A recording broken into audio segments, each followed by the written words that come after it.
गुड़गांव में सेक्टर 48 में एक लड़की का फोन रात 11:47 पर अचानक बंद हो गया। उसके लास्ट वर्ड्स थे, मैं 10 मिनट में घर पहुंच रही हूं। पर ना वो घर पहुंची और ना उस कैब का ड्राइवर कभी ट्रेस हुआ। और सबसे बड़ी बात, उस कैब का रिकॉर्ड ही सिस्टम से गायब था। क्या आपने कभी सोचा है एक नॉर्मल राइड इतनी खौफनाक कैसे बन सकती है? सुबह के 6:10 डीएलएफ फेज 3 के पास एक अबेंडेंट पार्किंग लॉट में एक फोन मिला। स्क्रीन क्रैक्ड था, पर लास्ट जीपीएस लोकेशन अब भी ऑन था। लोकेशन वही था जहां से कैब को लास्ट टाइम रिकॉर्ड किया गया था, पर कैब वहां कभी पहुंची ही नहीं थी। और उस फोन के लास्ट स्क्रीनशॉट में एक अननोन मैन का ब्लर्ड फेस था। पुलिस को लगा नॉर्मल किडनैपिंग केस है, पर विक्टिम का नाम था अनन्या मेहरा, 26 साल, आईटी एनालिस्ट। और वो कभी बिना ट्रैकिंग के ट्रैवल ही नहीं करती थी। तो फिर उस रात क्या गलत हुआ? कैब ड्राइवर का नाम था रवि कुमार, पर रवि कुमार का आधार नंबर एग्जिस्ट ही नहीं करता था। बुकिंग ऐप के लॉग्स में एक और स्ट्रेंज चीज थी। पिकअप लोकेशन चेंज हुई थी लास्ट सेकंड मैन्युअली। अनन्या के ऑफिस कलीग ने बताया वो रात को किसी से बहुत आर्ग्यू कर रही थी कॉल पे, पर कॉल हिस्ट्री डिलीट हो चुकी थी। सिर्फ एक मिस्ड कॉल बचा था, अननोन। और यहीं से पहला डाउट शुरू हुआ। क्या अनन्या उस कैब में अकेली थी ही नहीं? अब रुक जाओ और सोचो, अगर आप उस कैब में होते तो आप क्या नोटिस करते? पहले ड्राइवर का चेहरा या कैब के अंदर की साइलेंट स्मेल? क्योंकि एविडेंस कहता है अनन्या पहले से ही स्केर्ड थी।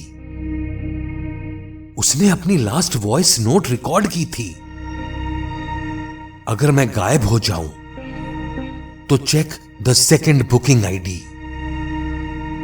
पर कोई सेकंड बुकिंग आईडी एग्जिस्ट ही नहीं करती थी सिस्टम में, या फिर किसी ने मिटा दी थी। साइबर सेल ने ऐप सर्वर्स खंगाले और एक शॉकिंग पैटर्न सामने आया। पिछले 3 महीनों में 4 और राइड्स सेम टाइम विंडो में, सेम एरिया, मिसिंग।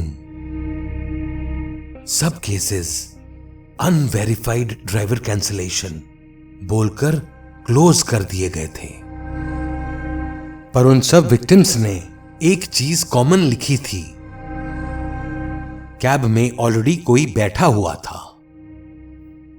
पुलिस की पूरी थ्योरी कोलैप्स हो गई, क्योंकि ये रैंडम किडनैपिंग नहीं, एक पैटर्न था। और पैटर्न कभी रैंडम नहीं होता। फॉरेंसिक टीम ने जब अनन्या के फोन का डीप रिकवरी किया तो एक हिडन एन्क्रिप्टेड फोल्डर मिला। उसमें थी एक पुरानी वीडियो, 3 months ओल्ड। वीडियो में अनन्या खुद किसी कैब ड्राइवर से बात कर रही थी, पर उस कैब ड्राइवर का चेहरा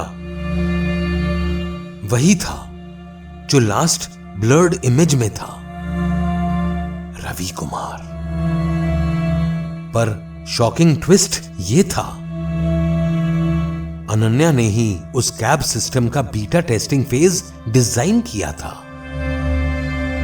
और उस सिस्टम में एक हिडन बैकडोर था जिसमें राइड्स मैनुअली ओवरराइड की जा सकती थी। मतलब जिस सिस्टम से वो सेफ फील करती थी वही सिस्टम उसका ट्रैप बन गया। पुलिस जब लास्ट कैब रूट को फिजिकली रिकंस्ट्रक्ट करते हैं तो एक और अननोन सिग्नल डिटेक्ट होता है जो कभी रिकॉर्ड ही नहीं हुआ था। एक extra passenger seat sensor trigger हुआ था, पर कैब में सिर्फ एक ही बॉडी स्पेस ऑफिशियली रजिस्टर्ड था। तो फिर दूसरा सिग्नल किसका था? और सबसे डिस्टर्बिंग बात, उस नाइट के बाद रवि कुमार कभी इंडिया में ट्रेस ही नहीं हुआ, जैसे वो भी सिस्टम के अंदर ही गायब हो गया हो। केस क्लोज कर दिया गया, अनसॉल्व्ड मिसिंग पर्सन बोलकर। पर एक ऑफिसर ने अपनी डायरी में लिखा, कैब खाली नहीं थी। सिस्टम झूठ नहीं बोलता, पर लोग बोलते हैं। पर कभी कभी सिस्टम ही सबसे बड़ा झूठ होता है। अनन्या गई थी या ले जाई गई थी, ये आज तक अनक्लियर है। पर एक लास्ट जीपीएस पिंग आज भी एक्टिव आता है कभी कभी। और अब आप सोचिए, क्या वो सच था या सिर्फ एक शुरुआत? नेक्स्ट क्या हो? Do like the video and if possible kindly comment, subscribe to the channel and share it with your friends.